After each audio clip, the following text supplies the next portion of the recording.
Hello beta ji. Once again you are Aradhna ma'am in YouTube channel Learning with Aradhna ma'am. And today we are discussing the chapter Power Sharing from 10th standard. Okay. We will read each and every line of the chapter and side by side we will discuss the chapter so that you should not get any problem in your exam. Side by side, you people will revise each and everything and memorize. I will define in a best way. Still, any problem, share your problem in comment section, but don't forget to like, share, and subscribe the channel. So let's begin with the chapter Power Sharing. Power, ताकत, share, बांटना. ठीक है, power को बांट के चलो, share करके चलो. यही है 10th हमारा चैप्टर. ओवरव्यू एक बार इसका देख लेते हैं. पावर शेयरिंग जो है वो मेनली है, हमने डेमोक्रेसी तो पढ़ा ही है 9th चैप्टर में. And we also know that in democratic government there are 3 organs, और किसी एक ऑर्गन के पास सारी की सारी पावर नहीं होती है, किसी एक पर्सन के पास सारी की सारी पावर नहीं होती है. डेमोक्रेसी में पावर जो है वो शेयर्ड की जाती है, या डिसेंट्रलाइजेशन ऑफ पावर होता है, डिवीज़न ऑफ पावर होता है, mainly in the 3 organs of the government. Okay, 3 organs भी हमने डिस्कस किए थे. 3 organs we have also discussed in the 9th standard. Those are legislature, executive and judiciary. ये 3 organs हैं मेनली डेमोक्रेटिक गवर्नमेंट में. Okay, government के legislature is a law making body. India में legislature जो है उसको हम लोग संसद बोलते हैं या पार्लियामेंट. एंड स्टेट्स में स्टेट लेजिस्लेचर है, और कुछ 5 स्टेट में लेजिस्लेटिव काउंसिल भी है. ठीक है, ये स्टेट के लॉ बनाती है, लेजिस्लेटिव असेंबली, और सेंटर में पार्लियामेंट है. Parliament has 2 houses in India, Lok Sabha and Rajya Sabha. These are law making body और इनको लेजिस्लेचर कहते हैं. एग्जीक्यूटिव मिनिस्टर्स सारे, all the levels of minister, चाहे कैबिनेट मिनिस्टर है, मिनिस्टर ऑफ स्टेट है, independent minister, whatever, all the minister, ये सारे के सारे जो हैं ये एग्जीक्यूट करते हैं लॉ जो लेजिस्लेचर ने बनाए हैं, इम्प्लीमेंट यानी कि. और फिर आ जाइए जुडिशरी. जुडिशरी जो है वो लॉ जो है चेक करती रहती है कि पार्लियामेंट ने लॉ कॉन्स्टिट्यूशन के अकॉर्डिंगली सारे लॉ बनाए हैं. कोई कॉन्स्टिट्यूशन को ब्रीक, अपनी मोनोपली, अपनी पावर को मिसयूज़ तो नहीं किया. कॉमन पीपल के फंडामेंटल राइट को प्रोटेक्ट करती है जो हमारे कॉन्स्टिट्यूशन ने हमें दिए हैं. मोर ओवर जुडिशरी जो है वो गार्डियन ऑफ द कॉन्स्टिट्यूशन भी है. सो ये चेक एंड बैलेंस भी हमने किया था, ये चलता रहता है. और अब हम लोग पावर शेयरिंग करने जा रहे हैं 2 चैप्टर. फर्स्ट 2 चैप्टर जो है those are about the power sharing. और हमारे चैप्टर स्टार्ट होंगे 2 स्टोरीज़. 2 स्टोरीज़ ये फिक्टिशियस नहीं है, कोई फिक्शन नहीं है, कोई काल्पनिक कथाएं नहीं है, ये सच्ची कहानियाँ हैं. ये सच्ची बात है जो कौन कौन से कंट्री के साथ क्या क्या हुआ. एक में पावर शेयर हो गई तो वो प्रोग्रेस, प्रॉस्पेरिटी, जहाँ पे पीस है, और कितना अच्छा एटमॉस्फेयर वहाँ पे बना, फ्रेंडली. दूसरे कंट्री में पावर नहीं शेयर हुई तो कैसे सिविल वॉर की तरफ वो कंट्री चला गया, ये हम लोग डिस्कस करेंगे. और ये 2 कंट्री जो हम लोग डिस्कस करने जा रहे हैं that is Belgium and Sri Lanka. Okay बेटा, getting my thing. Belgium and Sri Lanka हम लोग करने जा रहे हैं. ये डिटेल में हम लोग डिस्कस करेंगे और आप लोगों को पता चल जाएगा. You will yourself conclude, आप लोग खुद एक कंक्लूजन पे पहुंच जाओगे कि there is a need of power sharing in democracy. So let's discuss the chapter power sharing. Power sharing जो है वो डिफरेंट ऑर्गन्स में भी ज़रूरी है. So let's discuss the chapter. हमारा चैप्टर जो है वो स्टार्ट हो रहा है, मैंने आपको पहले ही कहा कि स्टोरीज से, 2 स्टोरीज से. और वो स्टोरीज जो है बेल्जियम और श्रीलंका की है।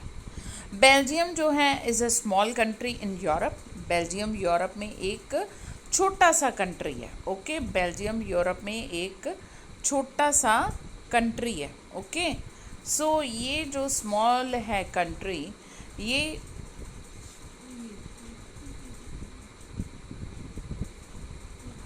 यूरोप में है और इसको कंपेयर किया गया है बेल्जियम को इंडियन स्टेट हरियाणा के साथ।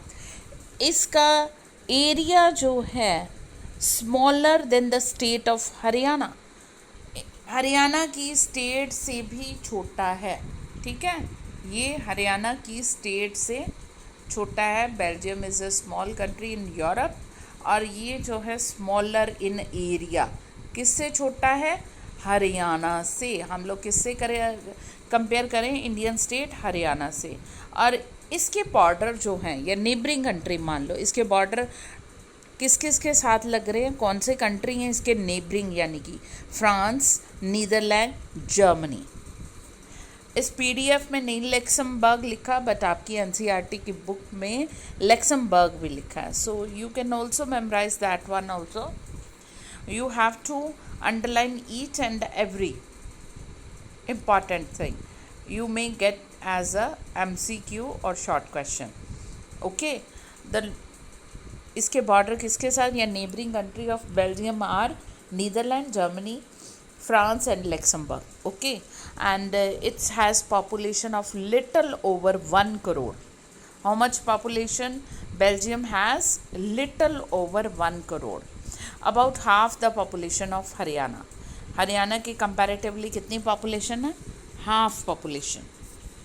ओके, देन है the ethnic composition. Ethnic composition इसकी हम लोग डिस्कस करने जा रहे हैं।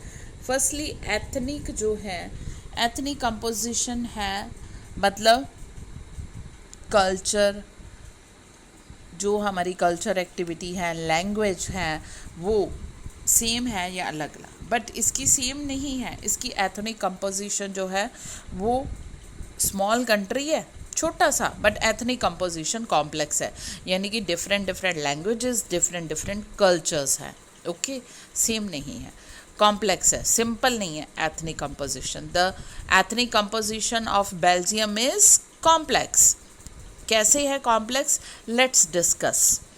Of the countries total population, country की टोटल पॉपुलेशन का, कंट्री की टोटल पॉपुलेशन का आ जाइए आप 59% जो है, 59% जो है वो 59%, ठीक है, अंडरलाइन करी जो फ्लैमिश रीजन में। ओके, 59% जो है that is in the Flemish region. Okay, हम लोगों ने ये कर लिया। 59% फ्लैमिश रीजन में रहते हैं और ये लैंग्वेज बोल रहे हैं Dutch. 59% lives in the Flemish region and speaks the Dutch. हाँ जी, how much percentage of Belgium speak Dutch language? 59%. And where Dutch people lives? Flemish region. Okay, then move to the next one. 100 में से 59% निकल गए हमारे। 59% Dutch language बोल रहे हैं और फ्लैमिश रीजन में रह रहे हैं। अब आ जाइए another, now come to the another 40% people live in Wallonia. Wallonia में ये रहते हैं, वलोनिया रीजन है, लिव इन वलोनिया रीजन। और ये लैंग्वेज कौन सी बोल रहे हैं? French speaking. ओके, ये फ्रेंच बोल रहे हैं। पहले हमने 59 डिस्कस किया, अब हम लोग 49% डिस्कस कर रहे हैं। 100 में से 59 प्लस 49 कितने हो गए हमारे? 99% हो गए। 59 बोल रहे हैं French, 59 Dutch speaking, 59 Dutch speaking, ठीक है, डच बोल स्पीकिंग पीपल है, एंड 40% जो हैं वो फ्रेंच स्पीकिंग है। 59% जो डच स्पीकिंग है, those people live in Flemish region and 40% live in the Wallonia region. Remaining 1% रह गया। 99% हमने कवर कर लिया। 1% जो है they speak German language, Belgian people के बारे में हम लोग डिस्कस कर रहे हैं, ठीक है। बेल्जियन उनको बोलते हैं, जैसे इंडिया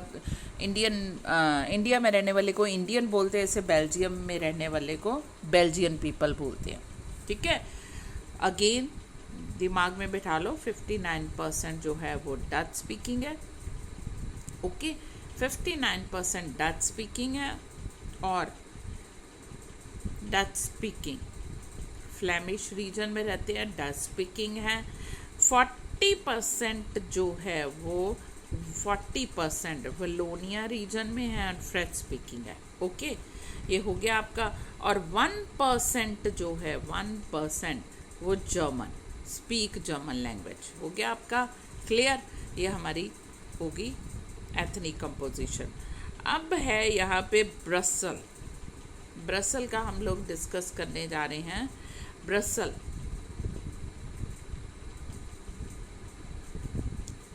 कंट्री की कैपिटल है ब्रसल जी, ठीक है। In the capital city Brussels 80% people French. पूरे कंट्री में कितने परसेंट है फ्रेंच? 40%। कंट्री की कैपिटल ब्रसल में कितने हैं? 80%। और डच स्पीकिंग है 20%। वहाँ पे जर्मन स्पीकिंग का तो काम नहीं है ना, है नहीं वहाँ पे, तो हम लोग वो नहीं डिस्कस करेंगे। 100% हमारा कवर हो गया। 80% फ्रेंच स्पीकिंग, 20% डच स्पीकिंग, यानी कि उल्ट हो गया। पूरे कंट्री में किसकी मेजॉरिटी है? डच लैंग्वेज वालों की। और कैपिटल में किसकी है? फ्रेंच स्पीकिंग वालों की, ठीक है। सो ये हमारा हो गया। अब आगे आ जाइए जी। माइनॉरिटी जो है फ्रेंच स्पीकिंग पीपल की है पूरे कंट्री में, बट जो माइनॉरिटी थे French speaking community was relatively powerful and rich. वो बड़े अमीर और पावरफुल थे, ओके। बहुत ज़्यादा अमीर फ्रेंच स्पीकिंग जो थे, रिच एंड पावरफुल, ओके। ये नोट कर लो आप। French speaking rich and powerful, okay. ये नोट कर लो। This was resented by Dutch speaking community. ये बात जो थी बहुत नाराज कर रही थी, गुस्सा पैदा कर रही थी। रिजेंटेड मीन्स रोष पैदा कर रही थी, किसमें?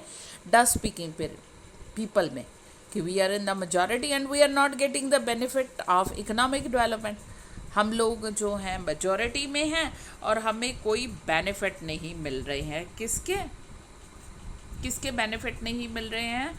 हमें कोई भी इकोनॉमिक डेवलपमेंट के, okay. We are not getting the benefits of economic development. किसको बेनिफिट नहीं मिल रहा इकोनॉमिक डेवलपमेंट के? डच स्पीकिंग कम्युनिटी को। Then and education much later. पहले तो वो एजुकेटेड भी नहीं थे, मच लेटर मतलब बाद में एजुकेशन का। This led to the tension between, ये एक मेन कारण था टेंशन का। किसमें? दोनों की दोनों कम्युनिटी। दो मेन कौन सी कम्युनिटी है? Dutch speaking and French speaking. कौन से कंट्री में? बेल्जियम में। कब तक टेंशन रही? 1950 से 1960s तक, ओके। ये टेंशन रही है।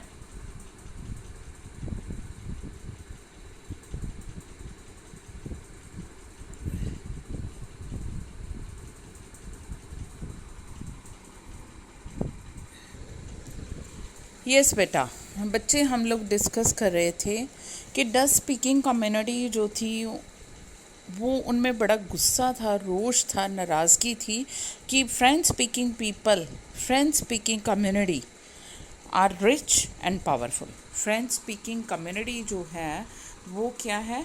वो रिच और पावरफुल है as compare to the French speaking community जो है रिच एंड पावरफुल है। और this was resented by Dutch speaking, ठीक है, Dutch speaking community, because they got benefit. उनको जो इकोनॉमिक डेवलपमेंट के बेनिफिट हैं वो बहुत बाद में मिले, much later you can say. Economic development के पहले तो मिले नहीं उनको इकोनॉमिक डेवलपमेंट के कोई बेनिफिट, मच लेटर। और एजुकेशन के भी।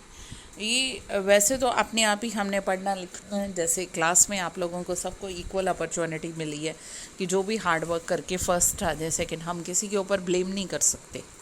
ओके, सीबीएसई बोर्ड का फेयर रिजल्ट होता है। इसी तरह से बेल्जियम कम्युनिटी में फ्रेंच और डच स्पीकिंग अपने आप मेहनत करके पढ़ के आगे रिच एंड पावरफुल एजुकेटेड, और एजुकेशन के भी उन्होंने, क्योंकि हमारे इंडिया की एथनिक कंपोजिशन भी बहुत कॉम्प्लेक्स है, कोई कम्युनिटी नहीं ब्लेम कर सकती कि ये कम्युनिटी ने हमें, okay, there should be no resentment. अपने आप पढ़ना लिखना है, ह्यूमन रिसोर्सेज जितने डेवलप होंगे हर कम्युनिटी के उतना कंट्री डेवलप होगा।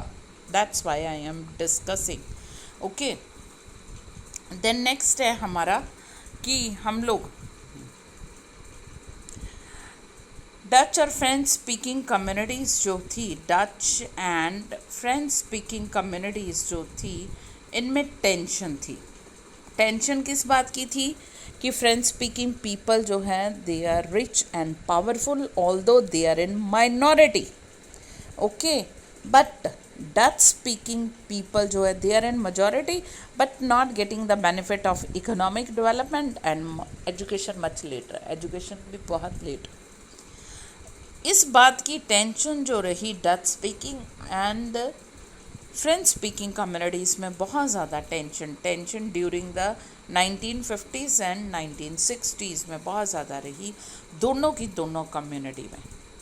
और सिचुएशन टेंशन जो थी और ज़्यादा गंभीर थी कहाँ पे, कंट्री की कैपिटल ब्रसल। एक्यूट मतलब बहुत ज़्यादा गंभीर सिचुएशन थी दोनों कम्युनिटी। ब्रसल में एक डिफरेंट काइंड ऑफ थी प्रॉब्लम, क्यों? क्योंकि वहाँ पे जो थे Dutch speaking, Dutch Brussels presented a special problem. The Dutch speaking people continued a majority in the country. Okay, majority country में थी but minority in the capital. समझ लगी? पूरे कंट्री में डच कितने थे, डच स्पीकिंग कितने थे 59%, फ्रेंच स्पीकिंग कितने थे 40%, और कंट्री की कैपिटल में डच स्पीकिंग थे माइनॉरिटी में कितने परसेंट, 20%, और फ्रेंच स्पीकिंग कितने थे 80%। बिल्कुल उलट हो रहा है, ओके, ब्रसल्स में। सो इसलिए प्रॉब्लम जो थी और ज़्यादा एक्यूट थी और ज़्यादा गंभीर थी, क्योंकि जो पूरे कंट्री में मेजॉरिटी में वो कंट्री की माइनॉरिटी में आगे, कंट्री की कैपिटल में आगे माइनॉरिटी में, minority in the capital Dutch speaking और in majority in the whole country but minority in the capital. ये तो हमने सिचुएशन कर ली डिस्कस बेल्जियम की। ये सिचुएशन है जी, गुस्सा बढ़ रहा है एक कम्युनिटी के अंदर, किन के अंदर, डच के अंदर, कि हमारी मेजॉरिटी और हमें ही नहीं और माइनॉरिटी अलग, गुस्सा बढ़ रहा है जी। ठीक है, अब कैसे गुस्सा शांत किया या और भड़काया गुस्सा वहाँ की गवर्नमेंट ने, वहाँ के लीडर्स ने, वहाँ के लोगों ने, ये हम बाद में डिस्कस करते हैं। Let's take the situation, other situation या स्टोरी ऑफ अदर कंट्री हम लोग कह सकते हैं। ठीक है, दूसरे कंट्री पे आ जाइए जी। अब आप दूसरे कंट्री की हम लोग स्टोरी डिस्कस करते हैं, और वो स्टोरी है हमारी श्रीलंका। श्रीलंका आपको पता है इंडिया का नेबरिंग कंट्री है, सदर्न कोस्ट ऑफ तमिलनाडु। ठीक है, हमारे दक्षिण भारत में है तमिलनाडु, सदर्न समुद्री किनारे के पास तमिलनाडु के। ठीक है, एक आइलैंड नेशन है, आइलैंड मतलब चारों तरफ समुंदर है, इसमें समुंदर में घिरा हुआ है, और few kilometres of the southern coast of Tamil Nadu, यानी कि इंडिया के नेबरिंग कंट्री है। इसकी population about 2 crore people, population कितनी है 2 crore, same as in Haryana. दोनों के दोनों कंट्रीज़ को कंपेयर किया गया है इंडियन स्टेट हरियाणा के साथ। चेक कर लेना, साथ साथ में आपको रिवाइज करवा रही हूँ, मेमोराइज करवा रही हूँ पूरा का पूरा। फर्स्टली हमने डिस्कस कर लिया बेल्जियम। बेल्जियम में 2 मेन कम्युनिटी है, Dutch speaking, French speaking. Dutch are in 49%, French are in Dutch are in 59% and French are in 40%। और कंट्री की कैपिटल ब्रसल में है फ्रेंच 80% और डच 20%। 1% पूरे कंट्री में जर्मन है, बेल्जियन। उन्होंने क्या, बेचारों ने 1% ने प्रॉब्लम क्रिएट करनी, ठीक है। तो वो तो बेचारे कह रहे हमें ना ही डिस्कस करो, इसलिए हम नहीं डिस्कस कर रहे हैं। हम लोग श्रीलंका पे पहुंच गए हैं। अब श्रीलंका जो है ये नेबरिंग कंट्री है इंडिया का, सदर्न कोस्ट पे है हमारे, ठीक है, सदर्न कोस्ट पे है, सदर्न कोस्ट ऑफ तमिलनाडु है। 2 करोड़ पॉपुलेशन है इसकी, सेम टू हरियाणा। और लाइक अदर नेशन, दूसरे एशिया के, साउथ एशिया रीजन में जितने भी कंट्री हैं उनमें डाइवर्स पॉपुलेशन पाई जाती थी। सारे नहीं हैं अब, ठीक है। ये जो है श्रीलंका में डाइवर्स पॉपुलेशन है, okay, diverse. Sri Lanka has diverse मतलब अलग अलग तरह की है यहाँ पे पॉपुलेशन। और ये जो है मेजर सोशल ग्रुप जो है यहाँ पे, वहाँ पे थे बेल्जियम में कौन कौन से, डच स्पीकिंग, फ्रेंच स्पीकिंग। अब श्रीलंका में कौन से हैं, सिन्हला स्पीकर्स 74%, सिन्हला जो है वो 74%, और तमिल स्पीकर 18%, ठीक है बेटा। सिन्हला लैंग्वेज है 74% है। तमिल भी लैंग्वेज है, आपको पता हमारे तमिल के भी तमिल लैंग्वेज है तमिलनाडु में, ये 18% है। और तमिल जो हैं, पर ये 2 तरह के थे। तमिल मेनली 2 तरह के हैं। वो कौन कौन से हैं, तमिल्स आर 2 सब ग्रुप हैं तमिल्स के, ओके। वो हैं तमिल्स आर 2 सब ग्रुप। एक तो तमिल वो जो Tamil native of the country, native means वहाँ के ही रहने वाले लोग, ठीक है, वहाँ के ही रहने वाले लोग, उनको बोलते हैं श्रीलंकन तमिल, ठीक है। जो ये मैं मैप आपके साथ बेल्जियम का दिया हुआ आपकी बुक में, तो मैं आपके साथ अभी डिस्कस करती हूँ। हाँ जी, एक तो वहाँ के हैं नेटिव मीन्स वहीं के रहने वाले तमिल पीपल, तो उनको क्या कहा जाता है, श्रीलंकन तमिल, ओके, श्रीलंकन तमिल। वो कितने परसेंट है, 13%। टोटल कितने थे तमिल स्पीकर, 18% तमिल स्पीकर थे। और तमिल स्पीकर जो थे वो 2 सब ग्रुप में डिवाइडेड है। एक तो तमिल वहीं के रहने वाले यानी कि श्रीलंका के तमिल, उनको श्रीलंकन तमिल कहा जाता था, और वो 13% थे। द रेस्ट हुज फोरफादर, बाकी के रह गए 5%, यानी कि वो थे इंडियन तमिल। अब वो इंडियन तमिल वहाँ पे कैसे पहुँच गए, उनके 4 फादर्स को, पूर्वजों को, दादा परदादा या उनसे भी पहले वालों को ब्रिटिशर्स ने रूल किया, आपको पता है, इंडिया में भी और श्रीलंका में भी।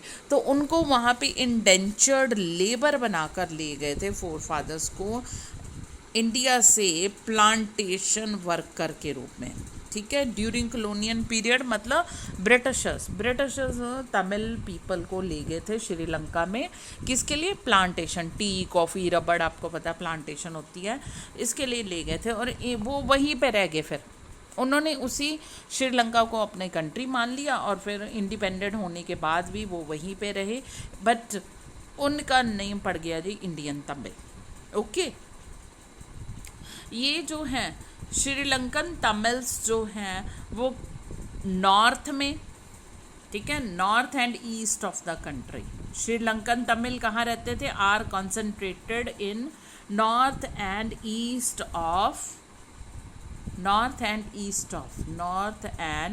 Of the country. Sri Lankan Tamil, where did the Sri Lankan Tamil concentrate in Sri Lanka? North and east of the country. Most of the north and east of the country, और ये आपके मैप में भी क्लियरली विजिबल है, look here, ठीक है, ये आपका मैप है। ये है सारा का सारा नॉर्थ मीन्स ये आपका ऊपर वाला अपर पार्ट जो है, ओके, ये सारा ये नॉर्थ है जो ऊपर वाला आता है, और ये इस तरफ ईस्टर्न डायरेक्शन है। नॉर्थ एंड ईस्ट में सारे के सारे ये तमिल रहते थे, इंडियन तमिल और जो ज़्यादा डार्क पार्ट नज़र आ रहा है ये वाला, ठीक है, ये वाला ये इंडियन तमिल्स है, ये इंडियन तमिल्स का है, ओके। बाकी सारा का सारा ये आ गया, ये सारा का सारा बाकी ये सिन्हला का है। ये यहीं पे सिर्फ श्रीलंकन और इंडियन तमिल्स हैं, बाकी सारा का सारा ये, ओके, बाकी सारा का सारा क्या है, वो सिन्हला इसका है। ये मैप आपने देख लिया, north means upper, south means down, and इधर है eastern direction. So let's move, आगे चलते हैं हम लोग। ये जो हैं सिन्हला, ये श्रीलंकन तमिल्स जो थे, वो श्रीलंकन तमिल्स जो थे, इंडियन तमिल हो गया, श्रीलंकन तमिल्स जो थे वो नॉर्थ और ईस्ट ऑफ द कंट्री में थे। मोस्ट ऑफ द सिन्हला स्पीकिंग जो थे वो बौद्धिस्ट रिलीजन, ठीक है।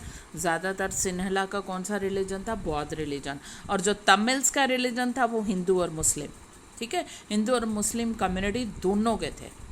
और 7% जो थे वो क्रिश्चियन भी थे, who are both Tamil and Sinhala, ठीक है। 100% हमारा कवर हो गया कि नहीं कवर हुआ, फिर एक बार चेक कर लेते हैं, फिर से एक बार चेक कर लेते हैं हम लोग कि हमारा श्रीलंका की एथनिक कंपोजिशन हम लोगों ने किया है, प्लस कर लो ज़रा अच्छे से ध्यान से, 74% जो है सिन्हला स्पीकिंग, 74 में कर लो प्लस 18% तमिल स्पीकिंग, ये हो गए आपके। और उसके बाद हमने क्या किया है, क्रिश्चियन कितने परसेंट हैं, क्रिश्चियन कितने, 7% हो गए आपके, 100% हो गए आपके 100% भाई, ठीक है। 74% है हमारे सिन्हला स्पीकर, 18% है तमिल स्पीकर, और 7% है क्रिश्चियन। अब तमिल कहाँ पे रहते हैं, तमिल भी दो तरह के हमने ये डिस्कस किया, एक native Tamil, native means Sri Lanka के ही रहने वाले राइट फ्रॉम द बिगिनिंग, और those were called the Sri Lankan Tamil, उनको श्रीलंकन तमिल कहते थे, और वो 13% थे। बाकी 5% जो थे वो इंडियन तमिल थे। इंडियन तमिल वो कैसे वहाँ पे पहुँचे, क्योंकि कॉलोनियल पीरियड में उनको इंडेंचर्ड लेबर बनाकर ले गई थी कौन, ब्रिटिश गवर्नमेंट, ओके। और किस लिए, उनको प्लांटेशन के लिए ले गई थी। सो ये जो हमने डिस्कस कर लिया, अब हम लोग आगे डिस्कस करने जा रहे हैं कि सिन्हला जो है हमने ये भी डिस्कस कर लिया, उनका most of the Sinhala people have enjoyed the Buddhist religion या believe in the Buddhist religion, but Tamil जो थे वो हिंदू भी थे और मुस्लिम्स भी थे, 7% तो क्रिश्चियंस। अब हम लोग दोनों की सिचुएशन डिस्कस करने जा रहे हैं। कौन सी, किस किस की सिचुएशन, एक तो हमने बेल्जियम, ये है आपका बेल्जियम का मैप। बेल्जियम के नदरन पार्ट में जो है फ्लेमिश रीजन, ये हमने डिस्कस किया। फ्लेमिश रीजन ये है आपका सारा का सारा फ्लेमिश रीजन। यहाँ पे फ्लेमिश रीजन में कौन सी कम्युनिटी के पीपल रहते हैं, डच स्पीकिंग, कितने परसेंट, 59%। ऊपर वाले हिस्से में, ये बेल्जियम का मैप है, ऊपर वाले हिस्से में नदरन पार्ट यानी कि 59%, ठीक है। 59% जो हैं वो आपके क्या हैं, Dutch speaking, Dutch, okay, Dutch community के लोग हैं ये। और आ जाइए 40% नीचे हैं आपका, कितने हैं, फ्रेंच स्पीकिंग, ये है आपका 40%। 40% क्या है आपके फ्रेंच। ओके बेटा, समझ लग रहा है ना। अपर पार्ट में डच स्पीकिंग 59 और 40% है सदर्न पार्ट में, और वो है हमारे वलोनिया रीजन, और ये जो है कितने हैं 40% है विलोनिया रीजन में।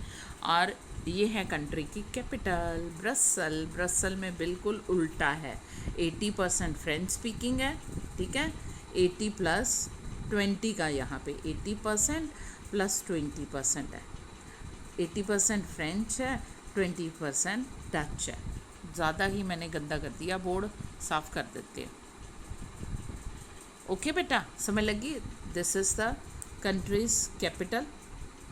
कंट्री की कैपिटल है ये ब्रसल।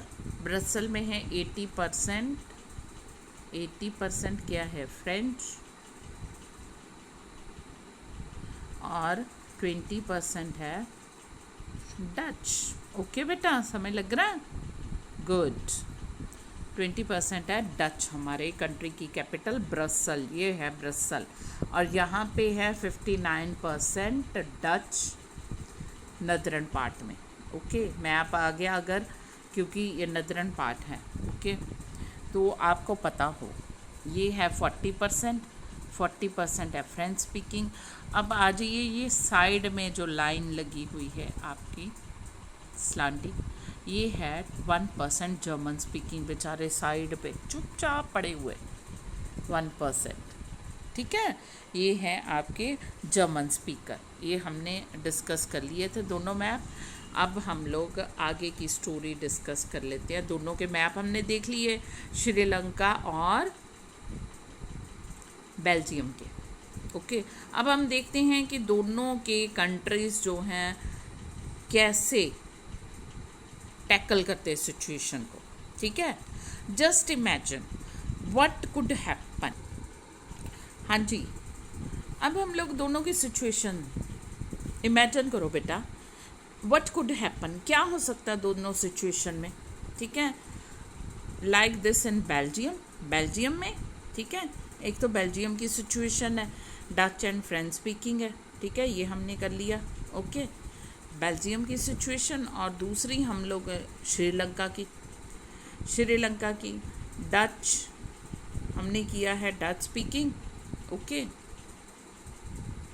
डच कम्युनिटी जो है, जो मेजॉरिटी में, कुड टेक एडवांटेज ऑफ इस न्यूमरिक मेजॉरिटी। नंबर में, न्यूमरिक मीन्स नंबर में मेजॉरिटी ज़्यादा है, जिनके उसका फ़ायदा उठा सकते हैं। अभी हम तो मेजॉरिटी में, हमारा रोब दबदबा चलेगा। And force it's will on the French. और जो विल है, उनकी मर्जी है, वो किन पे रोब चला सकते हैं, फ्रेंच एंड जर्मन स्पीकर। वो तो बेचारे 1% है जर्मन स्पीकिंग पॉपुलेशन, वो तो कुछ बोलेंगे नहीं, ठीक है ना। तो फ्रेंच रह गए 40%, लड़ाइयाँ तो उनके साथ ही होनी है। हम लोग अप्रॉक्सीमेटली 59% है, 60 के करीब है, तो हमारी चलेगी। अपनी विल जो है, ज़बरदस्ती मर्जी जो है थोप सकते हैं। Why they want to take, if they want to take the advantage of its numeric majority. Numeric majority means number में मेजॉरिटी ज़्यादा है, इसका अगर वो फ़ायदा उठाएं तो। Okay, this would push the conflict among the community further. अगर ऐसा कोई सोचे कि मैं मेजॉरिटी में ज़्यादा हूँ तो मेरी चलेगी, तो ये जो है आगे और ज़्यादा कॉन्फ्लिक्ट बढ़ेंगे।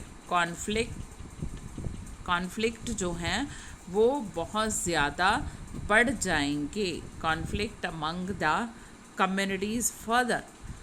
कम्युनिटीज़ में आगे और लड़ाई, मनमुटाव, झगड़े ये बढ़ जाएंगे। This could lead to a very messy partition. एक बुरी तरह पार्टीशन, बंटवारा। हमारे इंडिया ने झेला ना बेटा पार्टीशन 47 में। रिलीजन के नाम पे पार्टीशन हो गया, क्योंकि एक जो अकोमोडेशन थी वो नहीं बन पाई कम्युनिटीज़ में जैसी बननी चाहिए थी। मैसिव नहीं, एक टेरेबल पेनफुल पार्टीशन हुआ कंट्री का। और ऐसे ही किसी भी कंट्री में कॉन्फ्लिक्ट अगर बढ़ते रहे कम्युनिटीज़ में तो डेफिनेटली लीड टू, इसका रिजल्ट मैसिव पार्टीशन में, बंटवारे में ही होगा। ओके, अगर both the side would claim control over, ठीक है, कंट्रोल करें अगर श्रीलंका में भी ब्रसल्स में भी, कंट्री की कैपिटल जो है, कि वहाँ पे मेरा ज़्यादा चलेगा, तो ये बहुत ज़्यादा। अब श्रीलंका की हम लोग सिचुएशन डिस्कस कर लेते हैं। ये तो हमने बेल्जियम का डिस्कस कर लिया कि बेल्जियम में डच कम्युनिटी जो है वो न्यूमरिक मेजॉरिटी है, नंबर में ज़्यादा है, और वो चाहे कि मेरी मर्ज़ी ही चलेगी और इस तरह से कॉन्फ्लिक्ट बढ़ेंगे, ठीक है, अपना रोब दबदबा मेजॉरिटी वाले रखेंगे और मैसी पार्टीशन हो जाएगा कंट्री का। अब आगे आ जाइए जी, श्रीलंका का हम लोग डिस्कस करते हैं।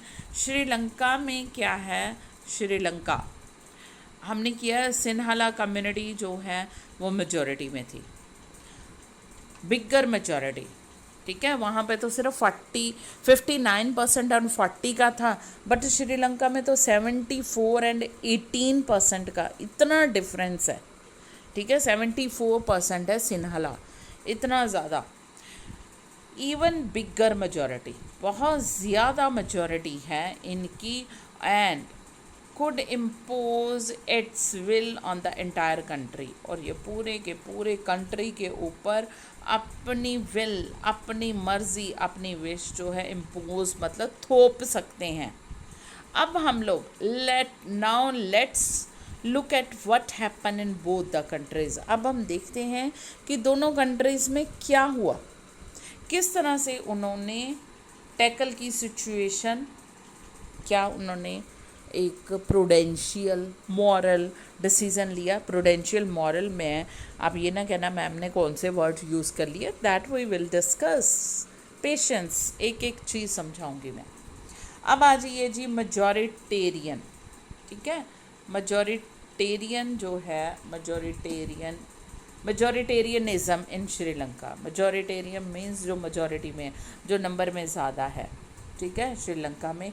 श्रीलंका को इंडिपेंडेंस मिली पहले तो 1948 में, ये याद कर लो।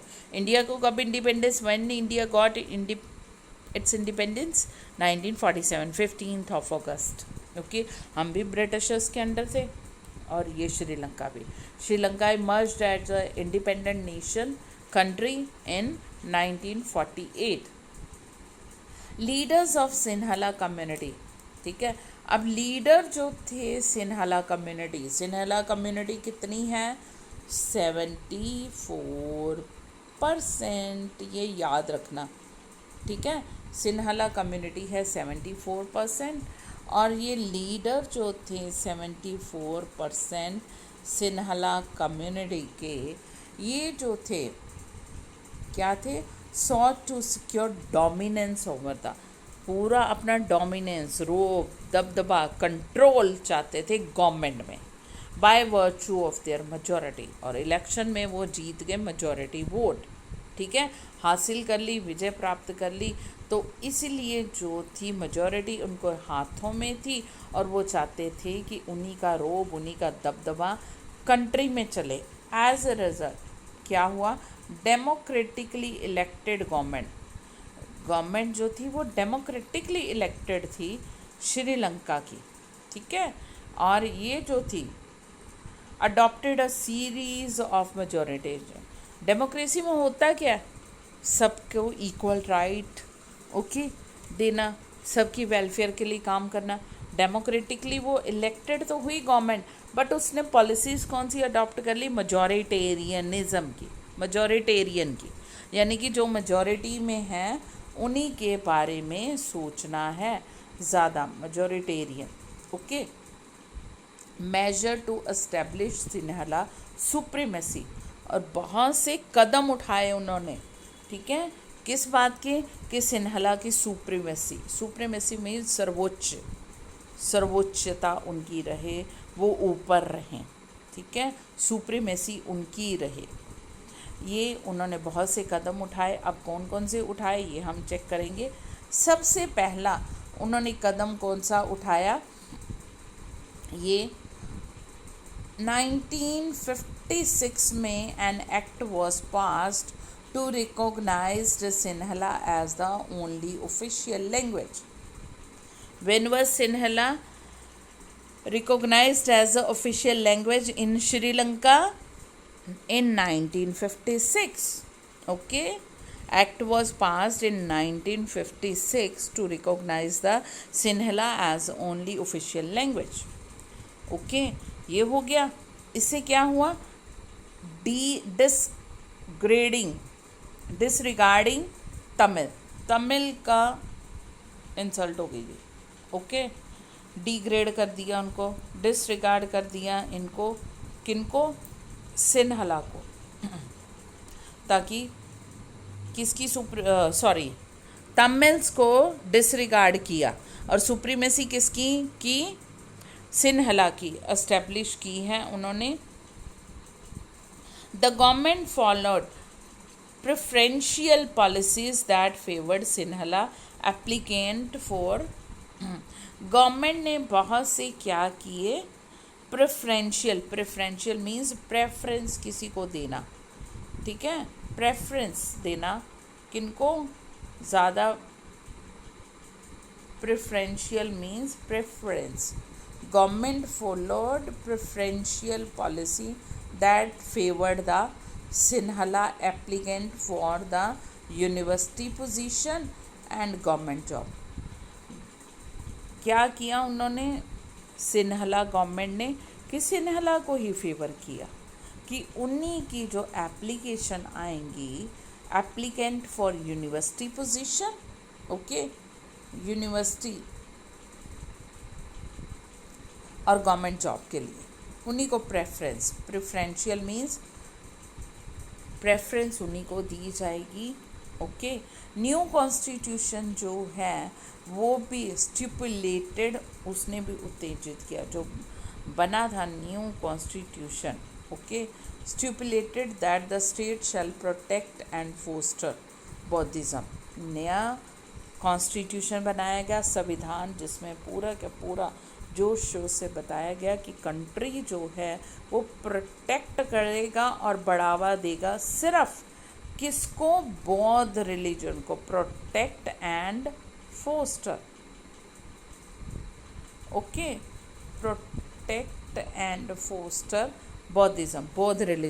बौद्ध रिलीजन किनका था? सिन्हला का. तमिल का कौन सा रिलीजन था? Hindu and Muslim.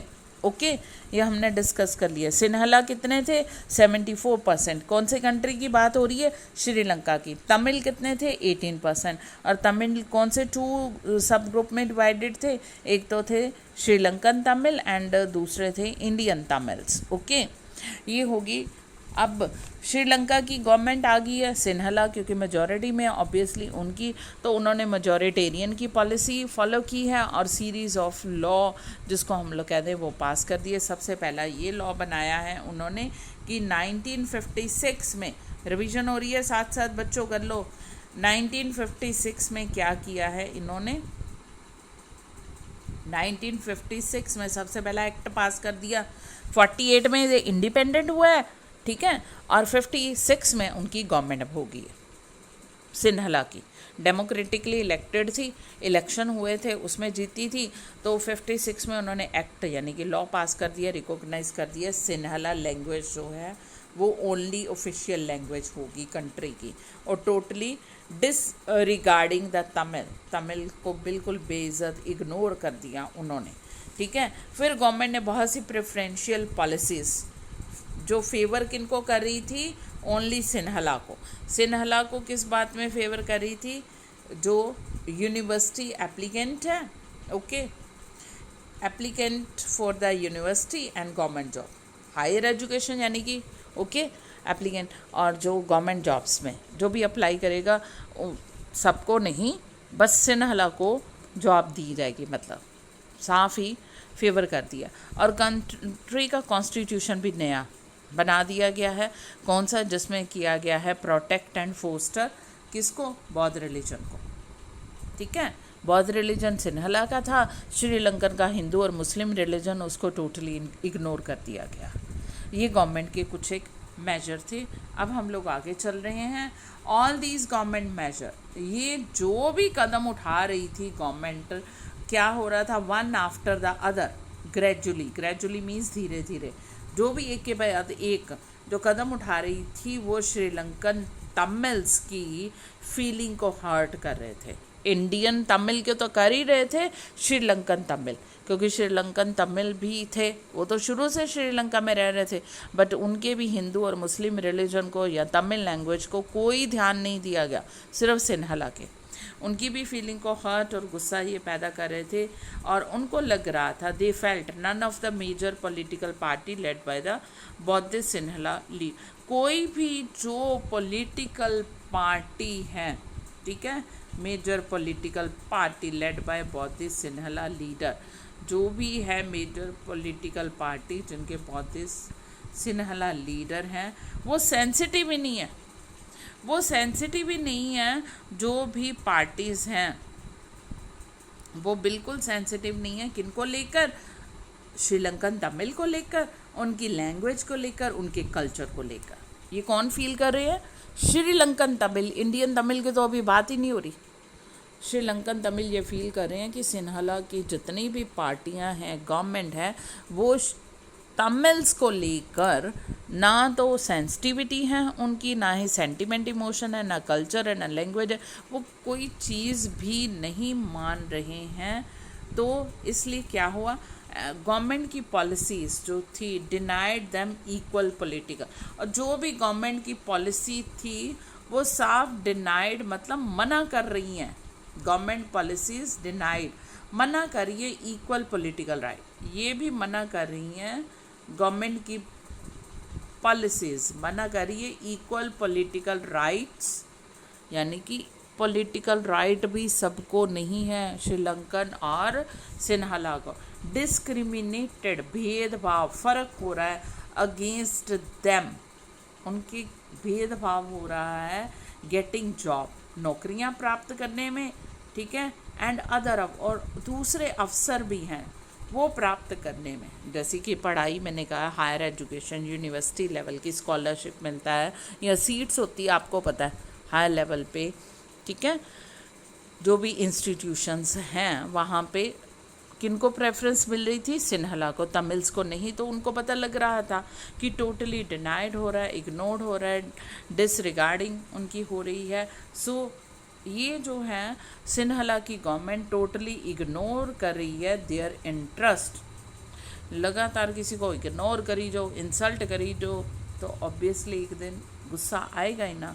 As a result, अब इसका परिणाम क्या निकला जी, as a result the relation जो हैं, रिश्ते ख़राब होने शुरू हो गए, ठीक है, एक जना आपको दबाई जाए, कुछ ली जाए, आप उसके लिए इतना कुछ कर रहे हो, तो रिश्ते तो ख़राब होंगे ही जी। तो as a result move to the next, आगे हम लोग चलते हैं। एज ए रिज़ल्ट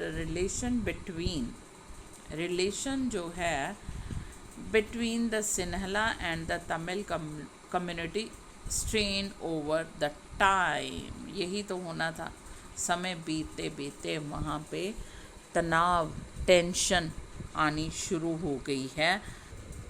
हाँ जी बेटा, तो दोनों कम्युनिटी में अब स्ट्रेंथ, टेंशन, रोष, गुस्सा, दूरियाँ, ठीक है, एक तनाव बनना शुरू हो गया है, बिल्ट होना शुरू हो गया है। कौन सी दो कम्युनिटी, सिन्हला एंड तमिल, कौन से कंट्री में, श्रीलंका में, श्रीलंकन तमिल लॉन्च पार्टी, ठीक है। अब उनको पता चल गया कि ये तो हमारे लिए कुछ नहीं करेंगे भाई, जो भी सिन्हला पॉलिटिकल पार्टीज़ हैं, तो हमें अपनी ही पार्टी बनानी पड़ेगी। तो श्रीलंकन तमिल्स ने अपनी लॉन्च पार्टीज़, उन्होंने अपनी पार्टियां बनानी शुरू कर दी हैं। Struggles for recognition of Tamil as a official language, कि सिन्हला ही ऑफिशियल लैंग्वेज नहीं, तमिल भी ऑफिशियल लैंग्वेज डिक्लेयर की जाए, ठीक है। जब नहीं डिमांड मानेंगे तो ऑब्वियसली फिर कुछ ना कुछ तो करना ही था, बार बार इंसल्ट करी जा रहे हैं, ओके। सो उन्होंने अपनी पॉलिटिकल पार्टी बना ली, तमिल्स ने, श्रीलंकन तमिल ने बनाई अभी, और रिकॉग्नाइज किया जाए, उन्होंने कहा है तमिल को भी एज ए ऑफिशियल लैंग्वेज, और रीजनल ऑटोनमी, रीजनल मतलब स्टेट हो गया, रीजन हो गया, उनको ऑटोनमी मतलब आज़ादी दी जाए। इक्वालिटी ऑफ अपॉर्चुनिटी, इक्वल अवसर प्रदान किए जाए। मैंने आपको पहले बताया ना किनको प्रेफरेंस दी जा रही थी, सिन्हला को, यूनिवर्सिटीज़ में भी और गवर्नमेंट जॉब में भी, हर जगह पे प्रेफरेंस दी जा रही है। तो अब सिन्हला लैंग्वेज को तो ऑफिशियल लैंग्वेज डिक्लेयर कर दिया, बौद्ध रिलीजन को भी, बौद्धिस्ट रिलीजन को फोस्टर कर दिया गया, ठीक है। अब श्रीलंकन तमिल को पता लग गया कि सारी की सारी पॉलिसीज़ किसके फेवर में फ्रेम हो रही है, सिन्हला कम्युनिटीज़ के फेवर में। हमें टोटली इग्नोर, इंसल्ट किया जा रहा है, डिसरिगार्डिंग, तो हमें अपने राइट्स के लिए कुछ ना कुछ करना होगा। तो उन्होंने अपने आप ही उठकर पहले श्रीलंकन तमिल ने क्या की है, पॉलिटिकल पार्टी बनाई है, पार्टीज़ बनाई हैं, स्ट्रगल किया है for the recognition of Tamil as a official language और रीजनल ऑटोनमी की आज़ादी, ठीक है, स्टेट को, रीजन को मिले, और इक्वालिटी ऑफ अपॉर्चुनिटी, अवसर के समान अधिकार मिले। Equality means equal, opportunity means अवसर, मौके, ठीक है, सबको इक्वल मिले।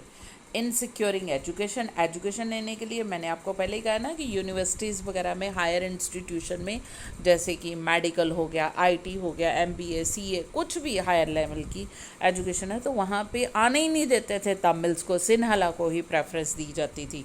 तो इसीलिए उन्होंने सिक्योरिंग एजुकेशन, एजुकेशन में भी हायर लेवल और गवर्नमेंट जॉब्स में भी, ठीक है, ये अपनी सिक्योर करने के लिए ये पार्टी लॉन्च की है और आवाज़ उठानी शुरू कर दी है श्रीलंकन तमिल्स ने। But their demand for more autonomy to provinces populated bye Tamil repeatedly denied. But उनकी जो डिमांड थी श्रीलंकन तमिल की कि उनको और थोड़ी ऑटोनमी, आज़ादी मिले उनकी स्टेट को, उनकी प्रोविंसेस को जहाँ पे तमिल्स रहते हैं, रिपीटेडली मतलब बार बार, डिनाइड मतलब रिफ्यूज़, मना कर दी गई, रिजेक्ट कर दी गई। बाय 80s, 1980s के आते आते क्या हो गया, बहुत सी पॉलिटिकल, सेवरल मीन्स बहुत सी पॉलिटिकल ऑर्गेनाइजेशंस बन गई, डिमांडिंग एन इंडिपेंडेंट तमिल इलम स्टेट। लो जी, ये तो होना ही था काम खराब, हमारे इंडिया में भी हमने देखा है और यहाँ पे भी हो गया। अब क्या डिमांड की थी पहले उन्होंने, जब श्रीलंकन तमिल ने अपनी पार्टीज़ बनाई है, कि तमिल लैंग्वेज को भी ऑफिशियल लैंग्वेज डिक्लेयर किया जाए, गवर्नमेंट जॉब में भी उनको अपॉर्चुनिटीज़ दी जाएं और एजुकेशन में भी दी जाएं, और इक्वालिटी, ठीक है। अब नहीं मान रहे, अगेन अगेन उनकी डिमांड्स को रिपीटेडली डिनाइड, ठीक है, कि ऑटोनॉमी थोड़ी बहुत दी जाए, बिल्कुल नहीं। जब मना कर दिया तो आगे उतर के अब हमें इंडिपेंडेंट स्टेट ही दे दो जी, एक आज़ाद अपनी स्टेट, अपना कंट्री। कौन सा, तमिल इलम, ओके।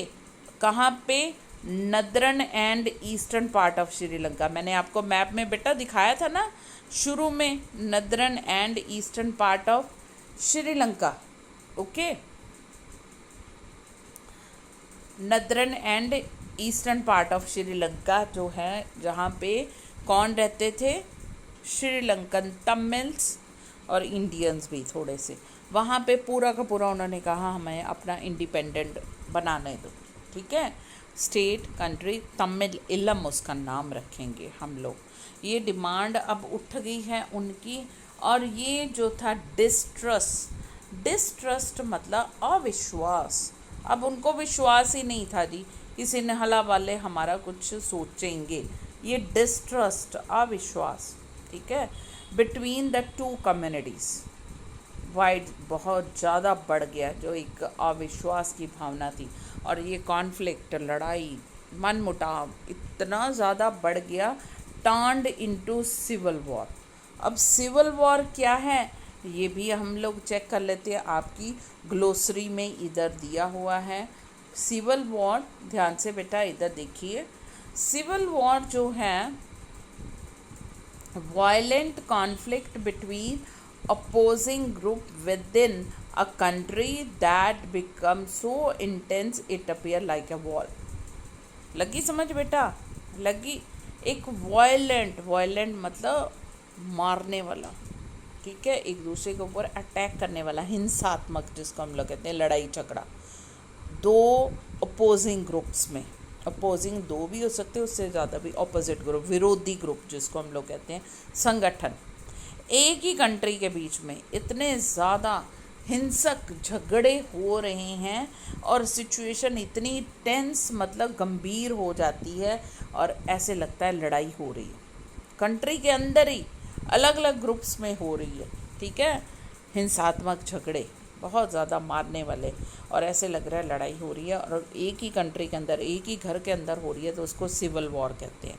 समय लगी सिविल वॉर, इसको याद कर लो भी, ठीक है। अब हम लोग आगे जा रहे हैं, डिस्कस करें ये जो है, अब दोनों में जो है डिस्ट्रस्ट बहुत बढ़ गया है। डिस्ट्रस्ट दोनों कौन? सिन्हला एंड तमिल्स में वाइड स्प्रेड यानी कि बहुत ज़्यादा फैल गया है, और कॉन्फ्लिक्ट ये एंड सून टर्न्ड, और जल्दी ही इसने सिविल वॉर का रूप ले लिया, सिविल वॉर के रूप में बदल गई है। टर्न्ड मीन्स बदल गई, सून मतलब जल्दी ही बदल गई है सिविल वॉर एक गृह युद्ध, हिंदी में इसको सिविल वॉर को गृह युद्ध बोलते हैं। एज अ रिजल्ट, इसके नतीजे में क्या हुआ बेटा?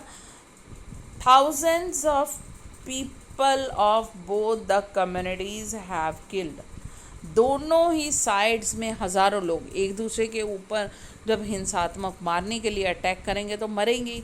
ये थोड़ा एक के जैसे वॉर में कहते हैं no one is victor no one is victim, लड़ाई में ना कोई जीतता ना कोई हारता, हर कोई हारता ही है, जीतने वाला भी हारता है क्योंकि उसकी तरफ से भी लाखों हज़ारों मारे जाते हैं और करोड़ों का नुकसान होता है। यही हुआ श्रीलंका में भी, ये नहीं है कि मेजॉरिटी में सिन्हला उनको कोई नुकसान नहीं, उनके भी हज़ारों लोग मारे गए और तमिल्स तो थे ही हैं बेचारे, आ गई सफ़र, ठीक है। सो ये उनके भी बहुत से मैनी फैमिलीज़ जो थी, बहुत सी फैमिलीज़ जो थी वो मजबूर हो गई कंट्री को छोड़ के, ओके, बहुत सी फैमिलीज़ जो थी वो मजबूर, thousands of people of both the communities have killed, मारे गए दोनों तरफ। Many families were forced to leave the country, बहुत सी फैमिली मजबूर होगी कंट्री छोड़ के भाग जाए। और क्या हुआ है? एज अ रेफ्यूजी मतलब दूसरी जगह पे शरण लेना, ठीक है। Many more loss their livelihood, कई अपने जीविका कामकाज ठप हो गया, ठीक है, बिजनेस बिल्कुल ख़त्म हो गए, ओके, ये हाल हो गया क्योंकि उनकी लाइवलीहुड जो रोज़गार थे वो उनके छिन गए हैं।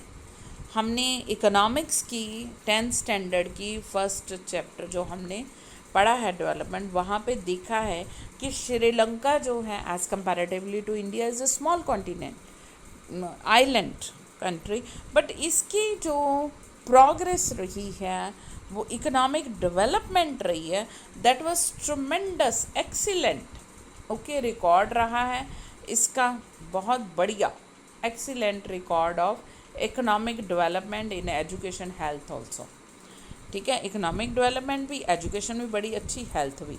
बट जब हो गया सिविल वॉर, जब लड़ाई झगड़े होते हैं तो लड़ाई झगड़े चाहे घर में हो, चाहे स्टेट में हो, चाहे कंट्री में हो, उसको टेरेबल सेटबैक, बहुत ज़्यादा धक्का लगता है और बहुत ज़्यादा पिछड़ जाता है। हमारे कंट्री में ही जम्मू कश्मीर देख लीजिए, वहाँ पे क्या एक वो टूरिस्ट स्पॉट है, कितना ज़्यादा वो रिच बन सकता है स्टेट, क्या है वहाँ पे कुछ समझ नहीं रहे, और टेरेबल सेटबैक मिल रहा है इकोनॉमिक डेवलपमेंट को, एजुकेशन को, हेल्थ को, ठीक है, बैकवर्ड हो रहा है। सो पीस प्रॉस्पेरिटी, ठीक है, पीस होगी, शांति होगी, उससे prosperity, development, economic development, education, health सब ठीक होंगे। श्रीलंका में भी जब दोनों ग्रुप में इस तरह से टेंशन की हुई, जो एक्सीलेंट रिकॉर्ड रहा था श्रीलंका का प्रोग्रेस का, इकोनॉमिक डेवलपमेंट का, ठीक है, वो सारा का सारा ख़त्म हो गया है, उसको बहुत धक्का लगा, बहुत, पूरी तरह से पिछड़ गया वो। Social, culture, economic life, social सामाजिक भी, कल्चरल भी और इकोनॉमिक लाइफ भी कंट्री की एकदम से ख़त्म हो गई। बिजनेस वगैरह, ठीक है, ठप हो गए। कल्चर, हम लोग सांस्कृतिक जैसे समाज में घुल मिल के इकट्ठे रहना, वो सब खुशियाँ छिन जाती हैं। जब जैसे मैंने अपने जम्मू कश्मीर का, चाहे वहाँ पे रहने वाले वो भी खुश नहीं हैं, जो सोशल कल्चरल उनकी लाइफ है वो भी डिस्टर्ब है। सो ये रिज़ल्ट होता है सिविल वॉर का। ये तो हमने श्रीलंका का डिस्कस कर लिया बेटा। उन्होंने मेजॉरिटेरियन की पॉलिसी फॉलो की कि हम लोग मेजॉरिटी में, हमारा रोब चलेगा, हमारा दबदबा चलेगा, और रिज़ल्ट सिविल वॉर में निकला और डेवलपमेंट जो है वो बैकवर्डनेस की तरफ आनी शुरू होगी। अब हम लोग दूसरा कंट्री डिस्कस, जिसकी स्टोरी हम लोग कर रहे थे, बेल्जियम। उसने क्या इंटेलिजेंटली, प्रूडेंशली काम किया कि उसने भी यही कुछ किया। लेट्स चेक, चलिए आइए उसका भी हम लोग चेक कर लेते हैं वो कितना का समझदार है। ठीक है, बेल्जियम जो है उसने डिफरेंट पाथ लिया, एक अलग पाथ अडॉप्ट किया है बेल्जियम ने, एक अलग रास्ता, लड़ाई झगड़े वाला नहीं, सुख शांति वाला। क्या किया उसने? Recognise the existence of regional differences. उसने रिकॉग्नाइज किया है, माना है, मान्यता दी है कि ये जो है रीजनल डिफरेंसेस हैं उनका एग्जिस्टेंस रहेगा और उनको रिकॉग्नाइज किया जाएगा, मान्यता मिलेगी। यानी कि हर कल्चर को, हर लैंग्वेज को, हर रिलीजन तो मेनली वहाँ पे क्रिश्चियनिटी ही था, तो हर एक को रिकॉग्नाइज किया है, उनको हर एक की कल्चर को। कल्चर डाइवर्सिटी थी वहाँ पे, आपको पता है, डिफरेंट 1970 से 80s तक उन्होंने अपने कॉन्स्टिट्यूशन को अमेंडेड मतलब चेंज किया है 4 times। ठीक है, how many times Belgium constitution was amended from 1970s to 1993, 70 to 1993 के बीच में 4 बार बेल्जियन कॉन्स्टिट्यूशन को अमेंड किया गया है। किस लिए अमेंड किया गया, किस लिए चेंज किया गया? So as to work out an arrangement, एक बढ़िया सा इंतज़ाम हो जाए, बढ़िया सा अरेंजमेंट हो जाए, that would enable everyone to, जिसमें ऐसा अरेंजमेंट हो कि हर कोई मिलजुल के प्यार से रहे, सुख शांति से रहे। ऐसे उन्होंने लॉ बनाए, कॉन्स्टिट्यूशन चेंज किए, ताकि सब मिलके एक ही कंट्री में together with in a country, एक ही कंट्री के बीच में सब कोई मिलजुल कर रहे, ऐसे अरेंजमेंट उन्होंने किए हैं। सो इसके लिए उन्होंने क्या किया है? इनोवेटिव, एक नई ही चीज़ उन्होंने यूज़ की है। ठीक है, arrangement they worked out is different. जो उन्होंने अरेंजमेंट किए थे बाकी किसी भी कंट्री से टोटली अलग तरह से थे। आप लोग इनको इनोवेटिव, वेरी इनोवेटिव मतलब बहुत ज़्यादा नए, उस टाइम पे किसी ने नहीं यूज़ किया था। ये 1970s से लेकर 1990s तक, अब तो काफ़ी गवर्नमेंट्स ने कर लिए हैं। तो बेल्जियम का मॉडल जो है ये किस तरह का था? कुछ एक एलिमेंट्स, कुछ एक तत्व है बेल्जियन मॉडल के, वो हम लोग डिस्कस करने जा रहे हैं। ये हैं कॉन्स्टिट्यूशन जो है prescribe that number of Dutch and French. Constitution में पहले ये किया गया कि डच और फ्रेंच स्पीकिंग मिनिस्टर जो है शैल बी इक्वल। ये कितनी बढ़िया बात है जी, मिनिस्टर सबके एक होंगे, चाहे कोई माइनॉरिटी में, इसलिए नहीं किसी के ज़्यादा रखे ना कि वो अपनी कम्युनिटी के बारे में सोचे। जब मिनिस्टर सेम होंगे तो इक्वल ही अपनी अपनी कम्युनिटी का काम करेंगे, इक्वली सब होंगे तो पूरे कंट्री का सोचेंगे। ठीक है, पहला क्या चेंज किया? Equal minister, okay, equal minister, equal number of minister from Dutch speaking and French speaking, equal number of minister in the central government of Dutch speaking and French speaking. याद रखना, some special law require, इसके लिए कुछ खास law चाहिए थे ज़रूरी। Support of majority of member, जो मेजॉरिटी ऑफ मेंबर को सपोर्ट करे। लिंग्विस्टिक ग्रुप, लिंग्विस्टिक मतलब लैंग्वेज के, ठीक है, इसके लिए सपोर्ट करें। अलग अलग लैंग्वेज, देयर इज़ नो, अब क्या है, there is no single community can make decision. यहाँ इधर पे आ जाइए जी, हाँ जी। अब कोई ऐसी कम्युनिटी नहीं है जो अकेले खुद ही डिसीज़न ले ले। Single community can make decision, no single, no यहाँ पे नहीं, पीछे रह गया, कोई भी, ठीक है, कोई भी सिंगल कम्युनिटी नहीं है जो अपने ही कम्युनिटी के बारे में डिसीज़न ले ले। इक्वल मिनिस्टर जो हो गए, इक्वल रिप्रेजेंटेशन हो गया, तो कोई भी अपनी कम्युनिटी के बारे में नहीं, सब कम्युनिटीज़ के बारे में सोचेगा। इक्वल मिनिस्टर्स ऑफ, ठीक है, Dutch and speaking. Then next है many power of the centre, बहुत सी सेंटर गवर्नमेंट की पावर किसको दे देगी, स्टेट गवर्नमेंट को, ठीक है। मैं अपनी इंडिया का भी डिस्कस करूंगी। हमारे सेंटर गवर्नमेंट पहले बहुत पावरफुल थी, 1990 से पहले, 80 से तो पहले बिल्कुल ही आप समझ लो गुंडागर्दी चलती थी सेंटर गवर्नमेंट की। बट अब बहुत सी पावर जो है सेंटर गवर्नमेंट की स्टेट गवर्नमेंट को दे दी गई, और स्टेट गवर्नमेंट की पावर बहुत सी लोकल गवर्नमेंट्स को दे दी गई है, जिसको हम लोग पंचायत बोलते हैं या म्यूनसिपैलिटीज़, वो अपना काम देखेंगी। ये एक बड़ा अच्छा साइन है गुड स्पिरिट ऑफ डेमोक्रेसी, कि डेमोक्रेसी जो है हमारी स्ट्रेंथन हो रही है। यही बेल्जियम ने किया। बहुत सी पावर सेंटर गवर्नमेंट की क्या दे दी है, स्टेट गवर्नमेंट को दे दी गई हैं। स्टेट गवर्नमेंट जो है वो सबॉर्डिनेट की तरह काम नहीं करेगी। स्टेट गवर्नमेंट क्या होगी, that will not function as a subordinate, वो सबॉर्डिनेट की तरह काम नहीं करेगी। हमारे इंडिया में भी स्टेट गवर्नमेंट कोई भी सेंट्रल गवर्नमेंट की सबॉर्डिनेट नहीं है। देखा होगा न्यूज़ में, सेंट्रल गवर्नमेंट का जहाँ पे इस टाइम पे सेंटर में बीजेपी की गवर्नमेंट है, तो जहाँ पे बीजेपी की गवर्नमेंट नहीं, जिस स्टेट में वो मिनिस्टर कहना ही नहीं मानते, चीफ मिनिस्टर अपनी मर्जी से ओपनली कहते हैं कि हम लोग नहीं, मोदी की, सीधा मोदी, प्राइम मिनिस्टर भी नहीं। ये है डेमोक्रेसी, यानी कि state government is not subordinate to the central government, वो अपनी मर्जी से काम करेगी। यही हुआ है बेल्जियम में। क्या किया है बेल्जियम में कि मैनी पावर्स जो हैं सेंट्रल गवर्नमेंट की स्टेट गवर्नमेंट को दे दी है गया, और स्टेट गवर्नमेंट जो है वो सबॉर्डिनेट नहीं होगी सेंट्रल गवर्नमेंट की। देन हाँ जी बेटा, नाउ नेक्स्ट है हमारा कि ये जो है ब्रसल की एक अलग ही गवर्नमेंट थी। ब्रसल जो कंट्री की कैपिटल थी, हमने किया ना, जहाँ पे फ्रेंच स्पीकिंग पीपल थे 80%, वहाँ पे अलग ही गवर्नमेंट है, in which both the community have equal representation. वहाँ पे 80% हमने देखा ब्रसल में जो थे, in Brussels we have discuss, Brussels में क्या थे, 80% क्या थे, फ्रेंच। अब कितनी ज़्यादा मेजॉरिटी है देख लो फ्रेंच की, बट फ्रेंच ने अपनी नहीं चलाई है, ठीक है, इक्वल रिप्रेजेंटेशन मिला है, ठीक है।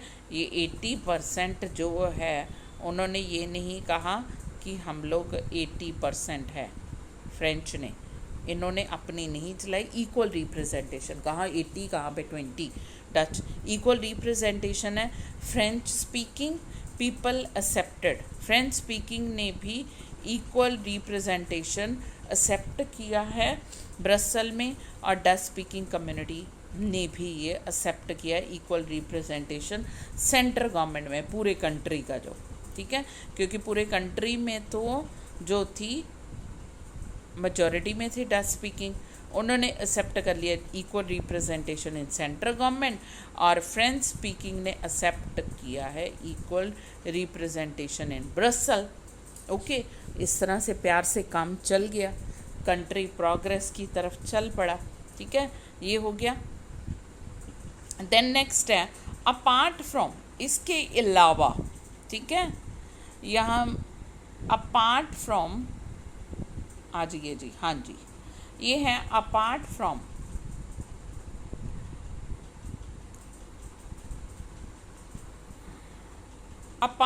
Central government, central government and state government के अलावा एक थर्ड काइंड ऑफ गवर्नमेंट भी थी, वो थी कम्युनिटी गवर्नमेंट, ठीक है। एक सेंटर गवर्नमेंट जहाँ पे इक्वल्स रिप्रेजेंटेशन, हर स्टेट में गवर्नमेंट जो सबॉर्डिनेट नहीं होगी सेंटर गवर्नमेंट की, जैसे हमारे इंडिया में मैं बता दिया। इसके अलावा थर्ड गवर्नमेंट भी थी और वो थी कम्युनिटी गवर्नमेंट। इसको जो है वो इलेक्ट करेंगे people belonging to one language community, यानी कि हर लैंग्वेज के पीपल, डच स्पीकिंग अपनी गवर्नमेंट इलेक्ट करेंगे, फ्रेंच स्पीकिंग अपनी और जर्मन स्पीकिंग अपनी। और इनका काम क्या होगा, डच कम्युनिटी की गवर्नमेंट है, फ्रेंच कम्युनिटी की गवर्नमेंट है एंड जर्मन कम्युनिटी की गवर्नमेंट है। That doesn't matter where they live, country के किसी भी कॉर्नर में रहते हैं वो अपनी लैंग्वेज के रिप्रेजेंटेटिव को वोट डालें। ये किस लिए, ताकि वो क्या है, this government has the power regarding culture.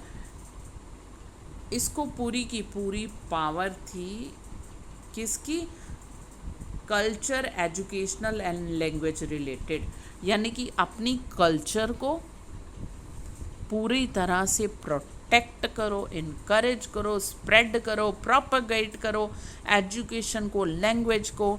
जिस तरह से भी आप अपनी इश्यूज जो हैं कल्चर के, एजुकेशन के, लैंग्वेज के सॉल्व करना चाहते हो, करो। गवर्नमेंट की हेल्प चाहिए, मिलेगी। हमारे कंट्री में भी ऐसे ही है ना बेटा, हर किसी को राइट है अपनी कल्चर को, अपनी लैंग्वेज को प्रोटेक्ट, प्रोपोगेट करने का, पर दूसरे की नहीं बुराई करनी, दूसरे को बुरा नहीं कहना। ये है, यही फ्रांस में, सॉरी बेल्जियम में हुआ, French and Dutch speaking. Okay बेटा, अब आ जाइए, you might find the Belgian model complicated. आपको लगा ये तो बड़ा ही जटिल है, कुछ समझ नहीं आया, कॉम्प्लिकेटेड क्या मैम बोल रहे हैं, बट देखने में थोड़ा कॉम्प्लिकेटेड है। It's quite Indeed it's complicated, but Belgium people जो हैं देखो कितने सुख शांति से रहे। अरेंजमेंट वर्क सो, अरेंजमेंट जो है वो इतना बढ़िया हुआ, अरेंजमेंट्स जो थे have worked well so far. जितने भी अरेंजमेंट किए गए बहुत ज़्यादा बढ़िया हुए। Helped to avoid civic strife between the two major community. दो मेजर कम्युनिटी कौन सी थी, डच स्पीकिंग जो 59% थे, फ्रेंच स्पीकिंग जो 49% थे। दोनों में टेंशन, स्ट्रेस या सिविल वॉर भी कल को हो सकती थी, जैसे श्रीलंका में हुई, वो पूरी तरह से अवॉइड, बिल्कुल ही नहीं हुई, ख़त्म हो गई। और कल को लड़ाई करते करते, जैसे कि तमिल इल्लम अलग स्टेट की डिमांड कर ली थी श्रीलंकन तमिल्स ने, ऐसे बेल्जियम में हो सकता था और बेल्जियम का डिवीज़न हो सकता था। पॉसिबल डिवीज़न की संभावना हो सकती है कंट्री की on the basis of language, linguistic base पे, ठीक है, लिंग्विस्टिक बेस पे, लिंग्विस्टिक लैंग्वेज के बेस पे। पर ऐसा कुछ नहीं हुआ, ऐसा कुछ नहीं हुआ। व्हेन मैनी कंट्री, अब आपको पता है यूरोपियन यूनियन बन गई है, यूरोप के बहुत से कंट्रीज जो हैं वो इकट्ठे बन आगे हैं, एक यूरोपियन कंट्री, यूरोक्रेंसी, ये सब कुछ बन गया है। तो उन्होंने देखा कि बेल्जियम जो है वो बेस्ट कंट्री है, यहाँ पे हेडक्वार्टर बनाया जाए। तो बेल्जियम की कैपिटल जो है ब्रसल्स, ब्रसल जो है उसको यूरोपियन यूनियन ने क्या किया है, यूरोपियन यूनियन ने चुना है ब्रसल्स को एज अ हेडक्वार्टर, ठीक है बेटा। सो देन नेक्स्ट है यहाँ पे क्या हुआ, व्हाट डू यू लर्न। हमने दो स्टोरीज है ना, श्रीलंका और बेल्जियम की, हमने दो स्टोरीज डिस्कस की हैं, दो कंट्रीज़ की स्टोरीज, श्रीलंका एंड बेल्जियम। दोनों में डेमोक्रेसी थी। श्रीलंका में 74 सिन्हला थे, वो डेमोक्रेटिकली इलेक्टेड हुए, तो उन्होंने कहा हम मेजॉरिटी में हमारी चलेगी। कौन होते हैं ये माइनॉरिटी वाले, उनको दबाना कुचलना शुरू किया। क्या रिजल्ट निकला, श्रीलंका में माना कि बेल्जियम में माना कि कोई मेजॉरिटी में हो माइनॉरिटी में हो, सबको इक्वल राइट मिलेगा, सबकी रिकॉग्नाइज की गई एग्जिस्टेंस और सबको इक्वल पार्टिसिपेशन मिला। ओके, प्रोटेक्शन यानी कि पावर शेयरिंग। ओके, सो ये जो है dealt with the question of power sharing differently. दोनों ने पावर शेयरिंग के मैटर को डिफरेंटली लिया. बेल्जियम लीडर ने क्या रियलाइज किया कि कंट्री की यूनिटी जो है, unity of the country is possible only by protecting the feeling and interest of different. जब हम सबको साथ लेके चलेंगे, सबकी इंटरेस्ट हितों की रक्षा करेंगे, सबकी भावनाओं को, सेंटिमेंट को, इमोशन को रिस्पेक्ट देंगे, तो ही कंट्री पीसफुली यूनाइटेड रह सकता है और प्रोग्रेस कर सकता है. ओके बेटा, सो ये जो है सच रियलाइजेशन, ऐसा जो उनको रियलाइज हुआ, महसूस किया, रिजल्ट किया, म्यूचुअल एक्सेप्टेंस, कुछ ऐसा अरेंजमेंट हुआ. म्यूचुअल एक्सेप्टेंस मीन्स सबको एक्सेप्टेबल, स्वीकार हुआ जो भी अरेंजमेंट. म्यूचुअल एक्सेप्टेबल अरेंजमेंट्स हुए पावर शेयरिंग के, जो सबको स्वीकार थे, सबने मिलजुल के पावर शेयर की, माना है. श्रीलंका ने इसके कंट्रास्ट, इसके विरुद्ध, इसके उल्टा किया. एग्जाम्पल आपको मिल गया. मेजॉरिटी कम्युनिटी ने फोर्स करना चाहा, ठीक है, कि डोमिनेंस, दबदबा, मेरा तानाशाह, मेरा रोब चलेगा. रिफ्यूज़ किया पावर शेयर करने को, मैं नहीं, हमारी मेजॉरिटी में चलेगी. Refuses to share power, power share करने को रिफ्यूज़ किया. और अंडरमाइन द, कि कंट्री की क्या है, यूनिटी को भी सेट बैक मिला. उनको पता था कि कितनी देर किसी को दबा के कुचल के रखा जा सकता है, एक दिन ये हमारी कंट्री की यूनिटी को नुकसान. बट उन्होंने वो भी नहीं सोचा, उसके बारे में नहीं, अपनी बस कम्युनिटी का रोब दबदबा ये चलता रहे. I hope each and every line of the chapter, concept of the chapter is clear to you. Still, कुछ भी प्रॉब्लम है, something is not clear, still doubtful, send your problem in comment section. I will try to solve each and every. That's up to this we are discussing in this video, and in next chapter we will conclude the chapter, we will complete the chapter. That's all from your Aradhna ma'am. But before leaving, beta, subscribe and share the channel to